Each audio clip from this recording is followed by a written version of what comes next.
have all of this experience at this moment, and you have the opportunity to come back, 10, 20 years from now, and introduce to the young Fernanda Giachini that is searching for an area of research.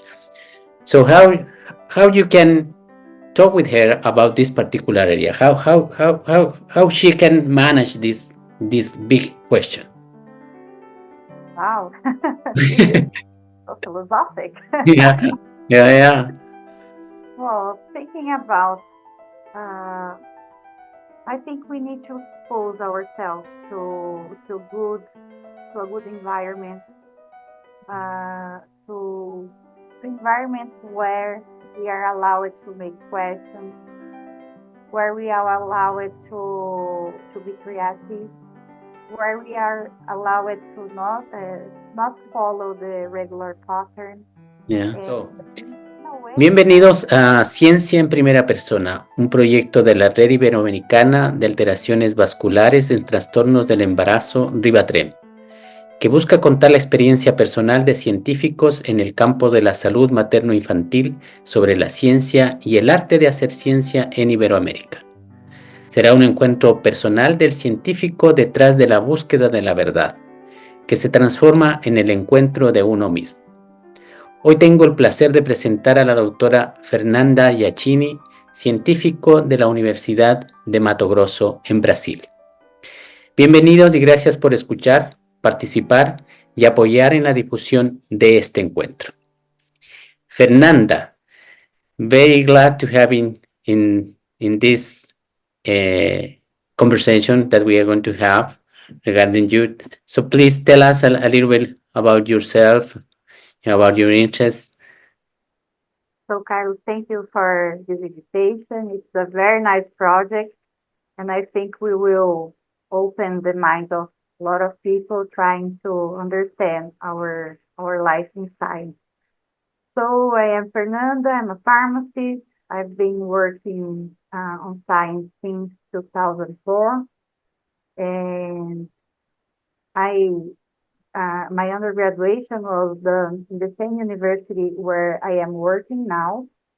But later on, I needed to move to another center in order to do my master and PhD. So I moved to São Paulo, University of São Paulo, where I got my master's and my PhD degree. And I also had a great opportunity to spend some time abroad in the United States, doing part of my PhD and later on my postdoc.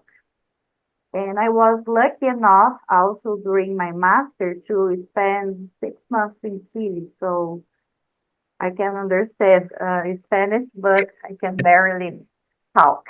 Yeah. So today I am a assistant, no, I am a associate professor here at the university. And we have been working on research here with undergrads and master and PhD students as well. Yeah. How was the experience, having the undergraduate and now become a professor in the same university? How was that? Yeah. So that's something I never imagined in my life. I remember the day I entered a bus going to São Paulo, and then I look back and say, oh, I'll never will come back to this city again to work or to study. But then, luckily enough, I returned because I found here a very nice place to develop my research. So in the beginning, it's kind of strange because your professors become your colleagues, Yeah, yeah, and you need to prove them uh, you are capable yeah. to and to conduct the research. But as I mentioned before, I found here very nice people who received me, helped me, Mm-hmm. and mentored me also because we are trained uh, during the master and PhD to become a researcher, not a teacher. Yeah, So all those things come with the time. yeah, And it's very nice now to see that I'm giving the opportunity to others, younger. Yeah. the opportunity I had before. Wow. And sometimes even to inspire them, I think at least, Yeah. Yeah. inspire them to pursue uh, the scientific uh, question that opens our mind, Yeah. uh, and also to show them that even if we are in a very small city, uh, far away from all big Yeah. cities and far away from everything, we still can do something interesting and that can help to answer important questions and Yeah. important yes. Yeah. So this is the point. Yeah. I very for me, I'm very glad to be there. One of the ideas about this podcast is, trying to understand why you decided to become a scientist. So, in the idea that you did your undergraduate in Mato Grosso, and now your colleagues are, and your previous professor are your colleagues. So maybe some of them you maybe inspire you in when you was undergraduate to follow the career. So how was that? When you decided to become a scientist? So actually, uh, I had some inspirations in my life, and most of them women, Yeah. strong women. Uh, when I was doing undergraduation, we received here a new professor. She was very young professor coming from São Paulo with her PhD. She just got her PhD by that time, and she was moving everything, doing the science and making experiments and asking for students. She was her energy was wow. She Yeah. couldn't stop doing things. And here everything was starting. So seeing that person with all that energy, her name is Flavia Davis, Yeah. was very, very nice. And it was like uh, giving us this inspiration that we needed to see Yeah. that we can go farther from the book and reproduce some of the things that we were reading on the book Yeah. and Yeah. then create more and instigate our creativity Yeah. uh, to answer questions. So this was the first one for sure, and she opened the door for another very important person in my life, who was my master and PhD advisor, Dr. Rika Tostes. Uh-huh. That was another extraordinary person. Yeah. And she is. And she was always looking for a way to make your life better, to make your career better, to make Mhm. your disease better, to make your experiments better. So finding this person in my life and people who are working with science and making this their working life was very nice. So it was, wow, I can spend the day thinking about questions that I want to answer with the experiment. Yeah. So that was very nice. But oh, I Yeah. can make this, I can make it for a life, for a lifespan. Yeah. So I like it, the idea of being a woman and making science. Yeah. Very nice because one of the things that you mentioned also is Mato Grosso is the university is a relatively small university compared with the universities in Sao Paulo, for instance, or other universities overseas.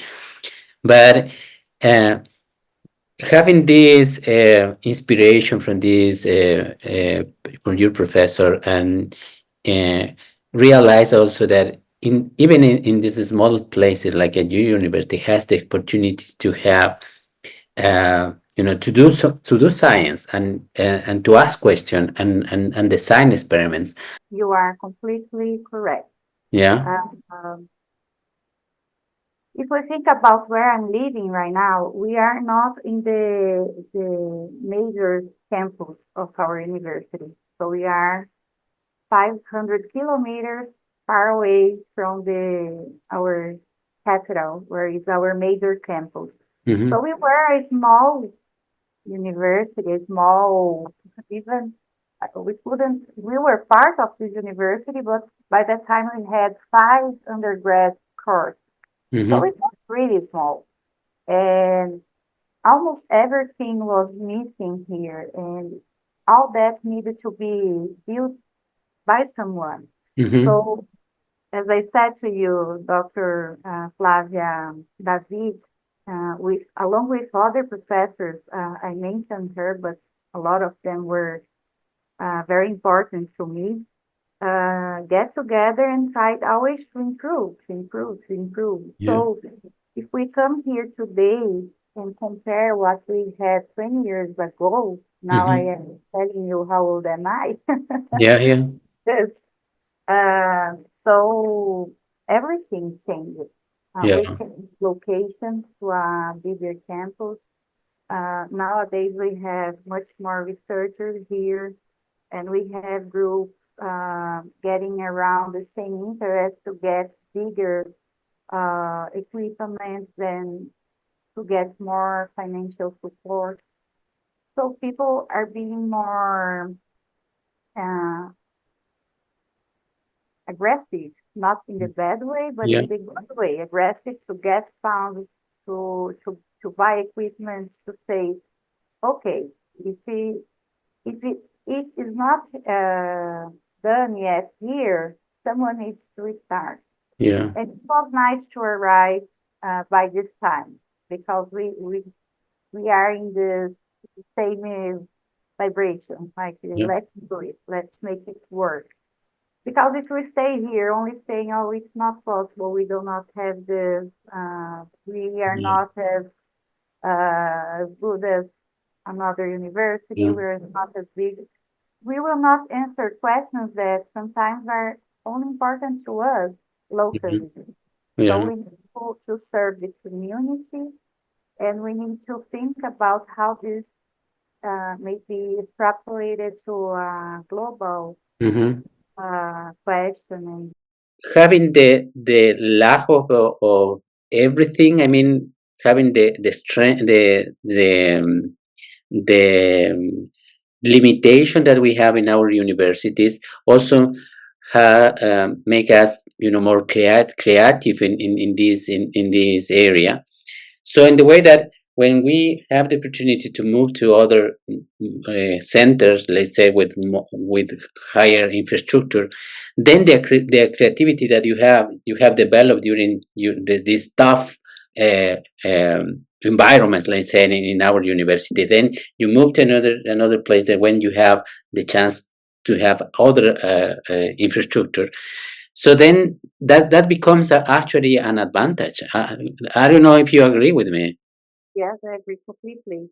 Yeah, I think we are prepared during our initial years here to solve problems. To yeah, solve problems because if an equipment here broke, the closest person who can fix it will be far away. yeah, And sometimes I don't have the time to wait this person or the money to bring this person here to fix. yeah, So we need to find a solution. And sometimes we don't have something that is very important to answer the questions we are trying to. So I completely agree with you. I think it makes us more reliable yeah, in yeah, a way that you can give something that it will be done. yeah, No matter what, we yeah, will go ahead and try to find a way to fix it. Sometimes we need to think about out of the box, yeah, uh, go in a different pattern from what has been done so far, and hmm, we'll be creative enough to find another solution and to look at the same data in a different way. So I think we are, when we go abroad, we have the benefit to have all this yeah, work, mm, um, working for us in our way to do the experiment, but we give much more value to that. yeah. yeah, do not spend the money just to think if it will work. We plan much more. Usually, we are much more organized. We have much more commitment yeah, to do the things to work. Uh, I think at least for most of us, this is true. yeah, yeah, yeah, definitely. So then, one of the things that is important also for in our academic career is had the opportunity to be creative. Yeah, So the, then let's talk about how we can develop this creativity. How was it? How are you, Fernanda? You know, working in the lab and trying to answer this question. How do you think that this creativity will develop in the day by day work in the lab? I need to say that by some point you just do it. You don't think how do you develop this skill Yeah. actually. But I think something very important I was taught too in the past is always when you are listening to someone, when you are watching a talk or a conference or something, to think about what question I will do to this person Hmm. or how what she or he is presenting me, how this would benefit my experiment or to answer my question, how I could benefit myself of having this technique to me, how difficult would be to make the same to work in my project. So to question, to make Yeah. questions, Yeah. positive questions in order to make your brain to make synapses and Yeah. try to, Yeah. oh, okay, I think if I use the same control as this person, I will fix this problem I have in my Yeah. experimental design, for example. Or I think this is very important. Reading, Yeah. also reading a lot. But this is a problem now because the way the science is amplifying and a lot of journals are emerging and the science are being published very fast. So sometimes you don't have the time Yeah. to follow everything. So it's important also to be in the conferences because Yeah. there usually is where you see what's important, what's new. Yeah. Another thing that makes that raises my creativity up maybe would be talking with my friends and my Yeah. colleagues, Yeah. making brainstorms, Yeah. trying to raise some good questions that we can answer together as a team and listening. Yeah. Don't Yeah. So So, couple of ideas that I pick it up from you, and that thing that is deserves a little bit more digging inside.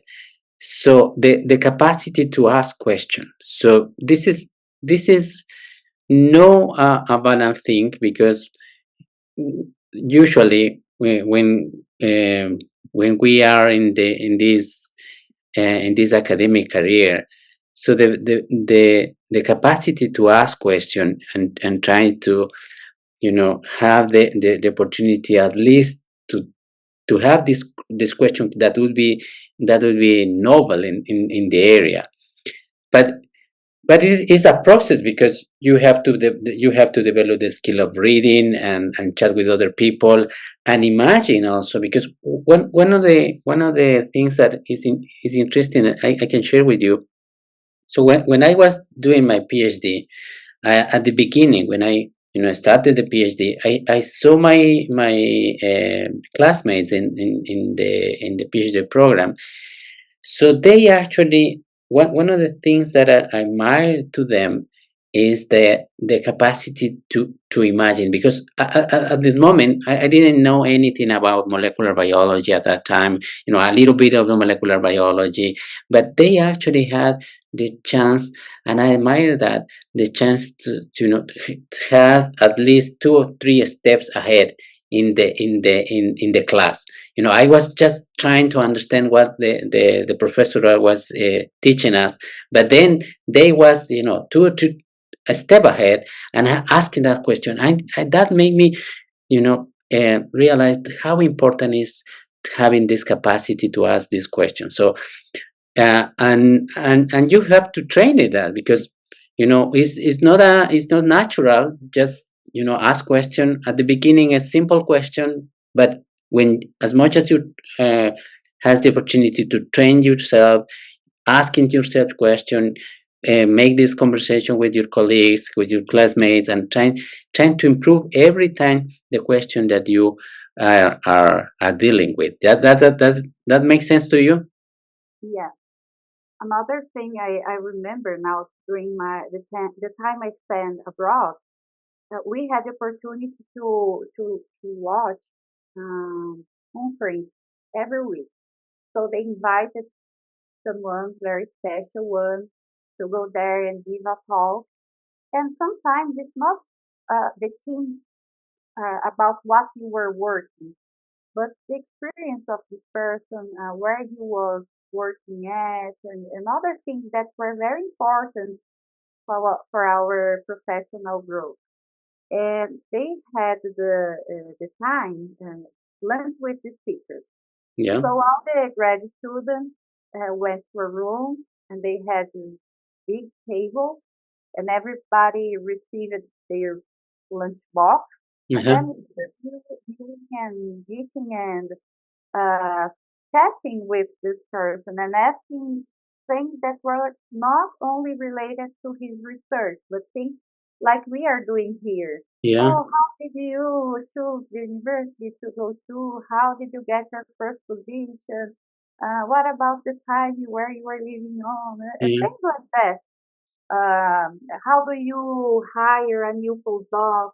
What would you expect for a new researcher to be Yeah. your partner? Things that we don't have the time to talk with these people when they are giving the lecture. Yeah. Yeah. Yeah. That we are not. Yeah. That was a very nice time to to receive information by this other side. How Yeah. is the scientist life? And I Yeah, enjoy it a because lot. at the end, you know, trying to do the best, but obviously, as any profession, you don't have all of the training that you needed in order to run your own laboratory. Like you said, how you expect it when a new researcher, what is the most important thing for a postdoc? Seems something that is you know easy, perhaps to imagine, but at the end, because we are people at the end, a person depends on the interaction, depends on the relationship. It's not only the good paper that has been published, this guy, but also how is the how is this guy going to improve the environment in your lab, or perhaps sometimes it happens that one person that is not behaving well in the lab, so it's contaminate everything and create a very rare environment to all of us. So yeah, definitely we need also this kind of advices and interaction with other people, because we at the end, mm, as anyone, need a perhaps a model, uh, an advisor, let's say, to improve our own career. Yeah, that's the role of the mentor. So Yeah. to have these persons, these guides, the mentors to show us that it's possible to have professionally the life we want to achieve the goals we had set in the beginning of the career, and that is completely okay during this journey to rearrange all these targets that we had set far away. So it's important to keep in mind if the professional life you want to have is compatible with the personal life you want to Yeah. have. Yeah. So that kind of why I decided coming back to a small town because I wanted to have, at least for this beginning, these initial years, that my children had a nice environment, that I could have lunch with them, that I Yeah. could stand up at school. Things that for me are important Yeah. as a mother, but also I had this other side that I am professional. I want to keep high quality. So you win in one side and you will lose in other side, or it will be more difficult to keep this high quality as if I were in a bigger center. Yeah. So it's to put to make a list Yeah. on what am I able uh, to support during this Yeah. and what I want to do, who I want to be Yeah. as a person and as a professional. Yeah. So and there is no rules Yeah. because everyone has their own desires and Yeah. ambition, and Yeah. so the Exactly. recipe will change from one to other. But we can find some persons that are recipes that work and fine. Oh, Yeah. I try at least to do this. I Yeah. would try to follow this, Yeah. so maybe I'll get it. Yeah. Yeah. But the end is the commitment that you have with for your career, for the things that you care about, and uh, and the prioritize that you give to the things that you want to prioritize. Because if you want to develop a successful career, uh, and I don't know, published papers and getting grants. So you decide you are going to need time basically, but this time is going to be reducing for the other activities that also you want to care.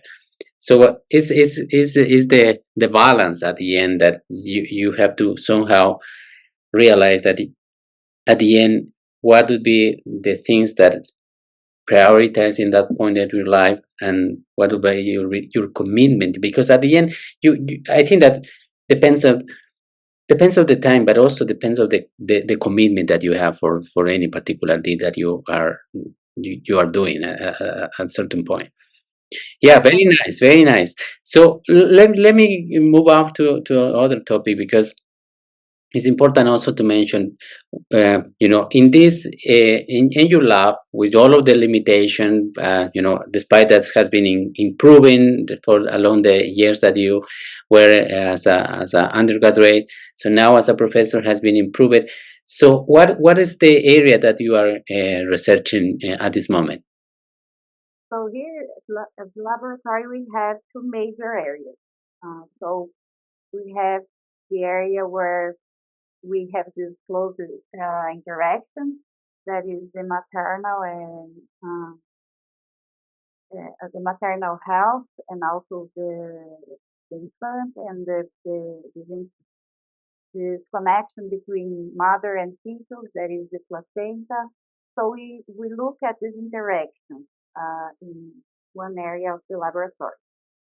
In another area, we are looking at the vasculature, where I was trained during my PhD, and I like a lot work Mhm. with the vasculature, and sometimes we try to put this both things together. Yeah, And I am very happy when that happens. yeah, So the questions we are trying to answer here is how some molecules that are in the placenta are being modified during pregnancies that are affected by disease.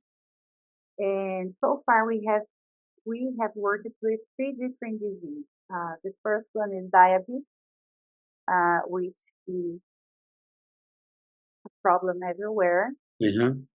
as well as hypertensive disorders during pregnancy, which includes preeclampsia, for example. Hmm. It's also a global problem, and something that is very locally, um, a problem that is located here in Brazil, but here in Mato Grosso, we have a high incidence of this disease. that is called leishmaniasis. Okay. So it's a disease that is not encountered in big countries, only in developing countries, but are things that should be addressed by local researchers because we Hmm. are the ones who are seeing the problem to Yeah, yeah, occur. yeah. So, so these are the three diseases we have been working with. Hmm. Yeah, interesting. So far, what is the so this from the three areas that you have mentioned, the maternal and the vasculature, and also this infection for this particular parasite, is a parasite, the All right, yeah. all right. So this part. So how is managed these three different areas? So how they combine in some certain point, or is different separate for how is controlling or managing in your lab? So occasionally, things go along with each other, then I'm happy. But most of the time, that's not the scenario we see. And why not? Because we have to be financed by someone, Yeah. by an agency, and sometimes they want to give money to people to study this interaction between mother and placenta. Other times they want to address other types of disease. So we need to have both areas going through and have projects working and Uh-huh. running. Yeah. By the time we get a chance to set a grant, to put something together to get money, Hmm. then we have this data or this question being addressed by the lab. So it by sometimes we are working much more on the vasculature because what's going on the financial support, what they are requiring are projects on this area. But other times they are looking for example, this maternal fetal interaction. Sure. So it's much more related to the ability of getting financed and also by the partners we are having that particular period of time. Then sometimes we are receiving placenta sample from a physician, so we need to address the samples and use them to answer the question. So we are moving all the workflow to this type of project. Good. Other times we are having a special experimental model for a particular vascular disease, so Hmm. we address that one. Yeah. And so far, what has been the area that has been receiving the more attention in, let's say, for granting application, and also for in the general community? What do you think that it has been in your expertise right now, the area that has been more getting more attention? I think so far we are very balanced Yeah. between both. And even sometimes things that we discover in the vasculature, we can later on go and apply to the placenta, for example. Yeah. That are the case uh, in the work, in the project that we are running right now. So they are coming from data from the peripheral tissue, from, for example, hypertensive animals or hypertensive animals or diabetic animals, and then we are trying to see if this uh, if this profile will happen also in another species and will be a source of the difference that we see in this disease during pregnancy. So what's interesting is this, that sometimes we can learn something in the vasculature and later on apply to the placenta. Yeah. And that's the good part. Yeah. The good part, applying what we are generating as a knowledge Yeah. to other areas and other diseases. Yeah, yeah, but so As you know, I am also working in the vasculature, so I'm also passionate about understanding what is the affection that the vasculature has in pregnancy complication and especially in preeclampsia. But the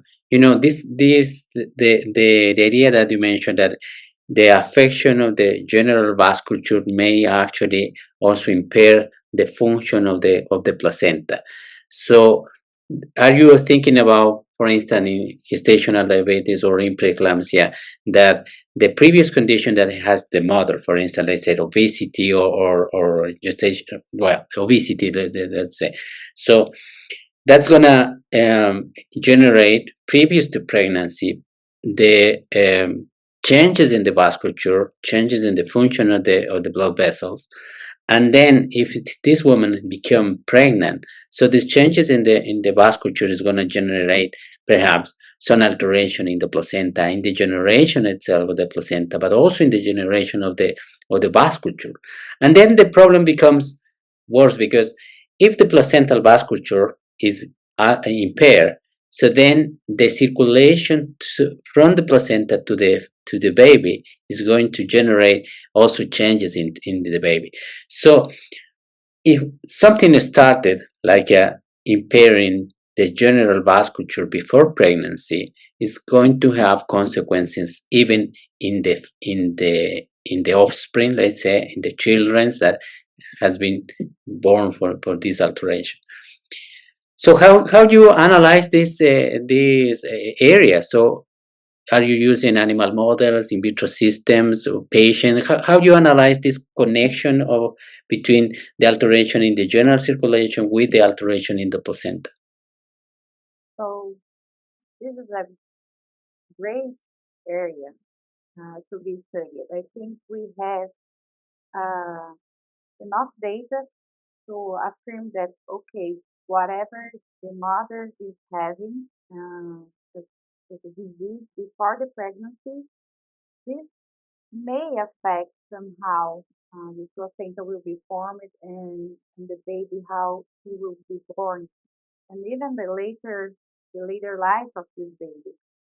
So I think even if we have enough evidence to show that this connection is right, it exists, we need to better understand the mechanisms by which this vasculature is disrupted, which are the signals that come from this disease, the molecular signals that come from diabetes or hypertension, and will be translated in signals to form a deficient placenta or a not as functional placenta.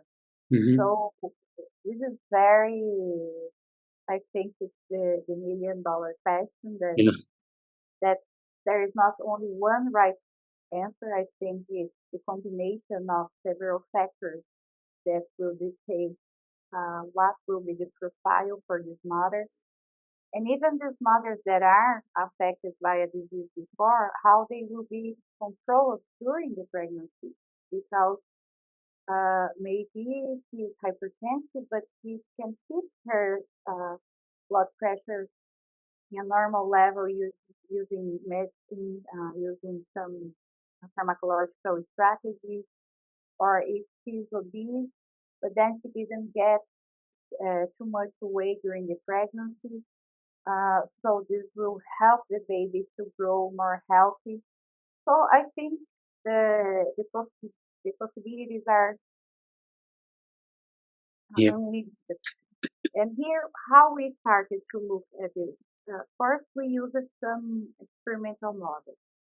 The first question we would like to see is how the glucose in the body, the glucose levels, uh, if they were too high or too low, if they would have a similar impact in the placenta formation. Hmm. And we saw that it depends on the level of the glucose. The higher is the level, worse is the anatomy of the placenta. And then we could see some proteins that are being modified by this excessive glucose that is arriving through the maternal blood. Hmm. to the placenta. So it's kind of a poisoning Yeah. by high Yeah. levels of sugar. So it needs to be controlled Yeah. in order to keep a better environment for these babies. So we started with the experimental models, and later on we moved to human samples. Mm-hmm. So right now, what we are working on is to make to validate what we saw in this experimental model, but now using human data. Mm-hmm. What is very difficult, as you Yeah. know, Yeah. because in the experimental model you can set environment, you Mm-hmm. can control the parameters that can affect that specific marker that you are looking at. But when you move to human samples, everyone has a different Yeah. lifestyle. They are fitting a different pattern. Their physical activity is different between each other. So you need to increase much more the number of Mm. observations that you do because you need to eliminate all the possible errors that Mm. come from this variable sample.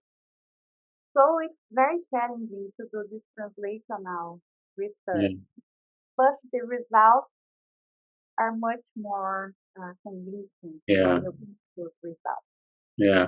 So talking about the level of glucose, for instance, you said that depending of the level of glucose, the formation, because one of the things that has been described in the literature for years is that the higher the level of glucose is going to impair the function of the blood vessels itself, but the microcirculation, I mean the small vessels, and there is organ targets that has been very well described in the literature, for instance, the eye or the kidney or even the brain that has been affected because of higher level of glucose.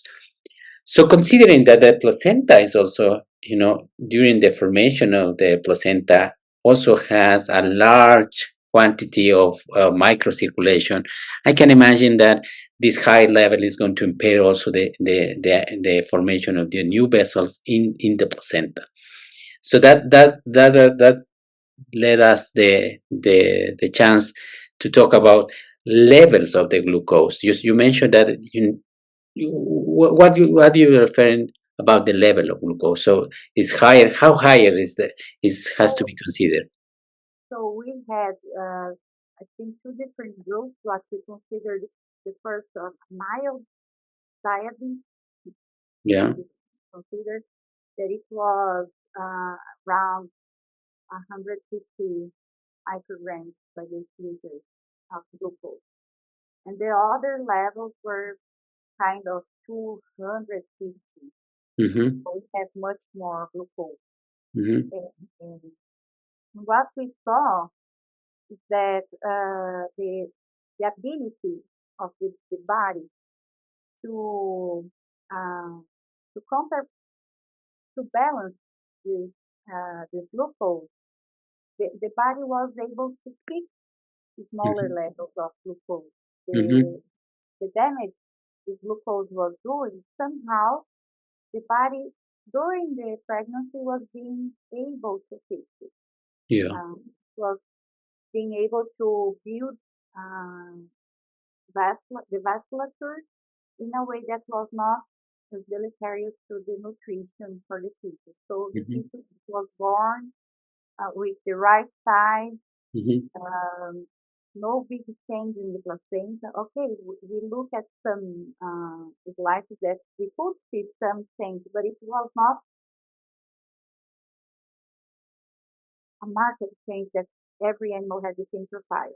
But then when we go to higher levels, Mm-hmm. this ability of the body to compensate is gone. Yeah. So things that depending how bad is being killed, Yeah. uh, our body can go until some level to fix it. But Mm-hmm. over that, there is no mechanism to compensate all these deleterious uh, activity that the Yeah. glucose, for example, is displaying. Yeah, and also in talking about pregnancy. So in pregnancy, you have uh, glucose, let's say, intolerance normally, because the mother has to change the hormones that in order to have higher level of glucose to pass through the placenta and then get into the baby in order to generate the growth. I mean, or involving the development of the baby. So if I can imagine that if you already had some damage in previous pregnancy and then you have higher level, the placenta is not working well.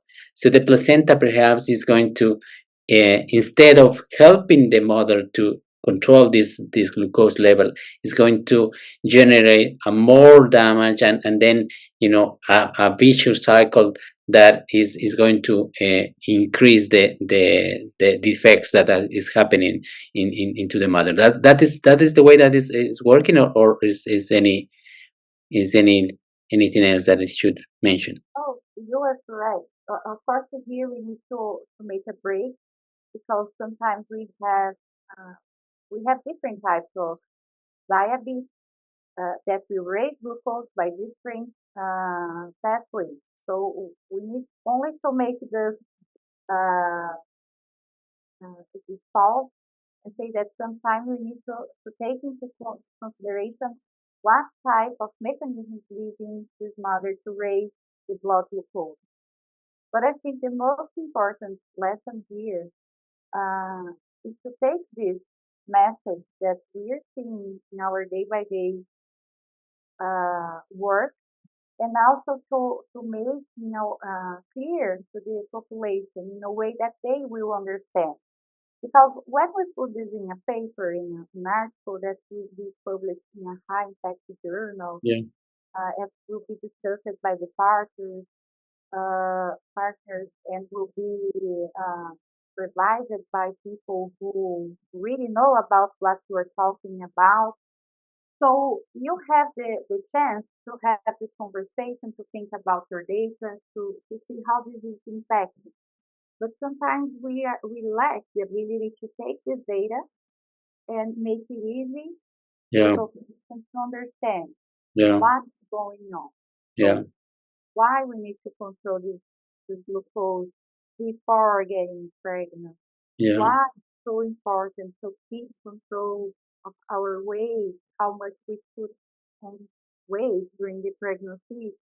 And sometimes I think we lack this ability to make difficult things to become easier for the population. So this type of thing you're doing here, yeah, I think we should do more and encourage people to speak not only in a scientific way, but mm, also in a way that everybody can benefit from what we are working on. yeah, yeah, definitely, definitely. So this is the idea that also we have been talking about, having this conversation with the experts in any particular area. So, but again, talking about the glucose, now we have this big problem, not just in Brazil, not just in Latin America, it's worldwide. So it's going to have a big question inside. So according with you in your area, what would be the big questions that still, you know, is worth to pursue? You mentioned that is needed also to communicate to the community. That is one of the things, because what happened is that, so this is happening in Chile, for instance.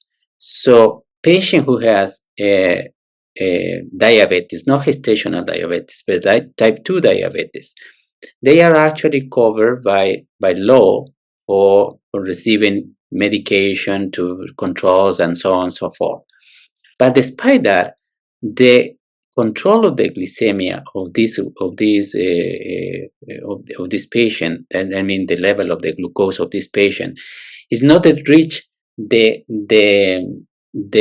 level that is needed, and we don't know why. I mean, we know that they are receiving medication, but perhaps they don't, somehow they don't take the medication, or because depending, as you mentioned, also depend on the person also.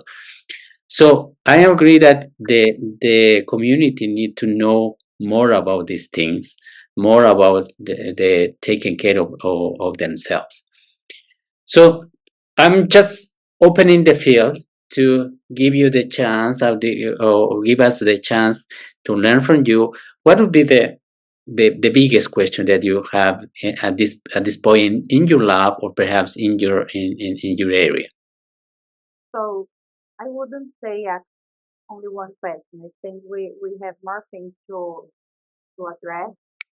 But about this making easier to the population to be educated in what we are doing here.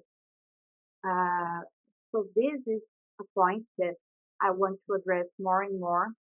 And I am lucky enough in the last year to receive here a postdoc in my laboratory who was founded in a project who makes it, we use the cell phone to Yeah. create groups, and then we give some tips for diabetic people. So we talk about the exams they need to do, how often they need to do these exams, the type of food they should be taking or avoiding.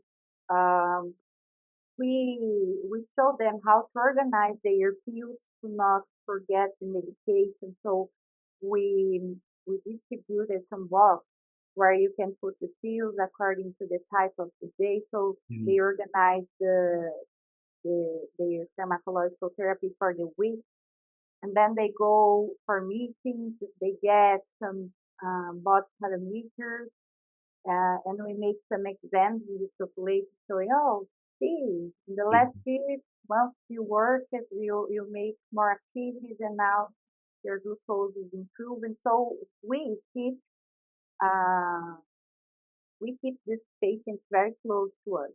Yeah. But if you think to do this for all the population, it's very hard. So we are thinking a way to achieve more people Yeah. taking initiatives like this.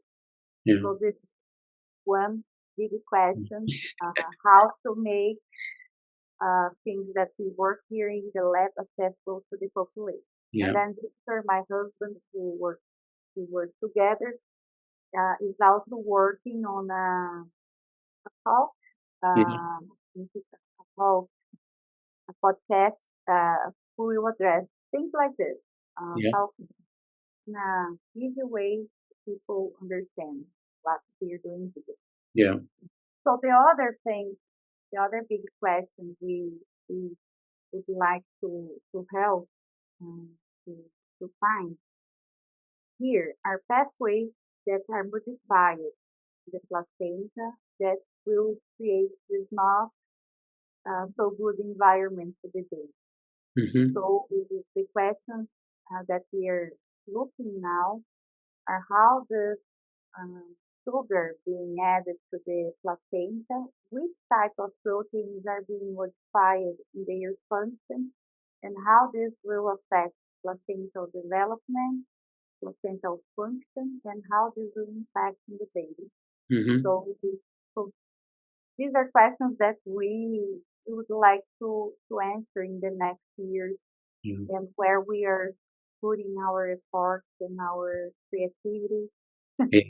Perfect. to make Perfect. it to make it interesting Yeah. fact. And Perfect. then when people read these questions, they okay, I see. And Yeah. now I want to read the next chapter of the book. So I'll give you the money so you can tell me Yeah. later on what will happen.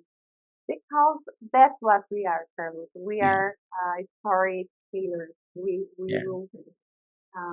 We will always need to write good stories that people want to read, and they will always read the next Yeah. issue, next book. So many things that you mentioned that is interesting also to follow. But regarding the last point, and regarding a scientist and storytelling. So I didn't realize, I shouldn't realize that, but I didn't realize I was in a museum in here in the UK, and one of the things that has been shown in the museum was a scientist showing a presentation, regarding the universe and regarding the asters, the planets, and the legend in the museum saying that at the beginning, the entertainment for the people was listening scientists showing data about the new discoveries in the world.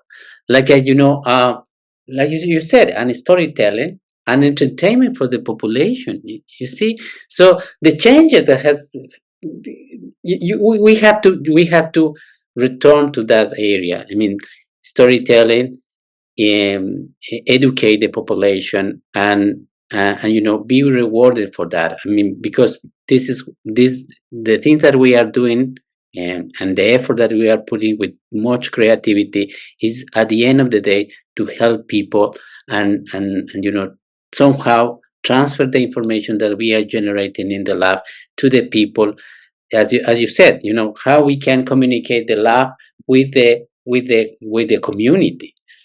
So I don't know. Let's just think about how this particular task, trying to communicate the results from the lab to the community, can be addressed. And if it is any particular question, so I would like to ask you, as we have been talking about, we have creativity, we have so much imagination. So if that is the task, if you have all of this experience at this moment, and you have the opportunity to come back, 10, 20 years from now, and introduce to the young Fernanda Giachini that is searching for an area of research. So how you can talk with her about this particular area? How she can manage this big question? Wow, this is so philosophic. Yeah, yeah, yeah, Well, thinking about, uh, I think we need to expose ourselves to a good environment, uh, to environment where we are allowed to make questions, where we are allowed to be creative, where we are allowed to not follow the regular pattern. yeah, And in a way, our educational system expects you to go in a very safe way. And most of the places, the creativity is not rewarded. So I think this is changing slowly, but it's changing in some schools. And at some point, we will understand that the grade is not the most important thing, but the experience and how you are exposed to new experiences. hmm, Another thing that I think it was very important to me, and it was something to be very proud of, is to network, hmm, to create networks is very important because people who you found to be your professor in the past, in the future, may be your colleague. yeah, yeah, yeah, And sometimes you'll be collaborating with him, and sometimes you'll be here and needing a favor from someone that you met 10 years ago, but is the expert in the area and can help you to solve a problem. So we are not, we will not know everything, but yeah, we can know someone who knows what we are needing by that time. If we have their contact, or if we know someone who knows someone, this will make our yeah, life yeah, much easier. And I think we in Latin America, we have this. Yeah. It's easy to us to be friends, to make friends around, because we are generally we are happy people. We Yeah. are very open to new experiences. So I would say just keep going, create the connections, expose yourself to opportunity to be creative. Yeah. Do not worry with the negative results Yeah. because they are part of the process. Yeah. Uh, I think I suffered a lot of times for negative results because we start to compare it. And by the time we are right now, when we open our cell phones to read the media, the social media, everything that is published there is nice.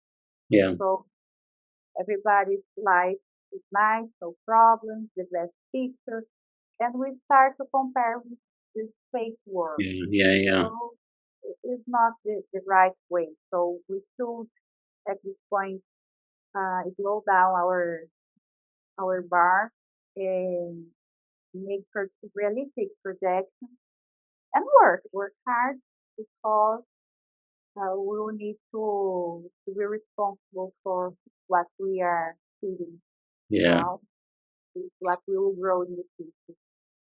Definitely. So we become at the end we become a little bit philosophic in regarding, but is that, but is that the point? Because this is actually the conversation that is needed to have, not only thinking about the people who are going to listen this thing, but also to clarify your ideas, to share with a friend, and because at the end of the day, as you said, we are. People who are trying to do good for the rest of the people. That's included ourselves. So that's important also to mention. So okay, Fernanda, has been a really pleasure to have this chat with you. I don't know if you want to say anything that we didn't cover, because we have many topics in here, but I am pretty sure that we have many topics to discuss further, but I don't know, maybe you want to say anything at the end of this conversation.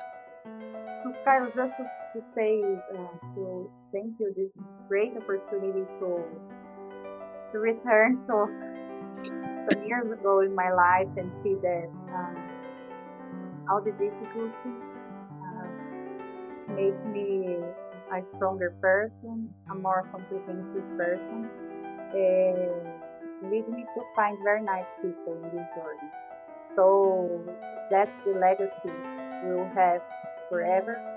The people who will be relating to, the environmental that we are creating around us.